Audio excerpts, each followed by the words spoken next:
Hi Gill, നിങ്ങൾ ഈ ചിത്രത്തിൽ കാണുന്ന ശില്പം ആരുടെയാണെന്ന് മനസ്സിലായോ? അതെ, ഇത് പ്രശസ്തനായ ലിയോണാർഡോ ഡാവിഞ്ചിയുടേത് തന്നെയാണ്. അതായത് തൻ്റെ ഗുരുവായ ആൻഡ്രിയ ഡെൽ വെറോക്കോയുടെ കീഴിൽ അദ്ദേഹം വിദ്യാർത്ഥിയായിരുന്ന സമയത്ത് അദ്ദേഹം ഈ ശില്പത്തിന് പോസ് നിന്ന്. ബൈബിളിലെ ഗോളിയാത്തിനെ വധിച്ച ശേഷം ദാവീദ് രാജാവ് ഗോളിയാത്തിൻ്റെ തല കൊയ്ത് അതിൻ്റെ മുകളിൽ ചവിട്ടി നിൽക്കുന്ന ആ ഒരു ഭാഗമാണ് ഈ ശില്പത്തിൻ്റെ പ്രമേയം. ആൻഡ്രിയ ഡെൽ വെറിക്കോയുടെ കീഴിൽ ഡാവിഞ്ചി ചിത്രകലയ്ക്ക് പുറമെ രസതന്ത്രം, ശില്പകല, ലോഹവിദ്യ വളരെയേറെ കഴിവുകളും ആർജിച്ചു.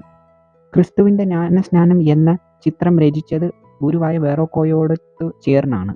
ഗുരു തൻ്റെ ശിഷ്യൻ്റെ അത്ഭുതകരമായിട്ടുള്ള രചനാശൈലികൾ കണ്ട് അമ്പരന്ന് തൻ്റെ തൂലിക ഡാവിഞ്ചിക്ക് മുമ്പിൽ സമർപ്പിച്ച് വിശ്രമ ജീവിതം നയിച്ചു എന്നാണ് പറയപ്പെടുന്നത്. ഇതുപോലുള്ള ഇൻഫോർമേഷൻ ലൈക്ക് ചെയ്യുക, ഷെയർ ചെയ്യുക, സബ്സ്ക്രൈബ് ചെയ്യുക.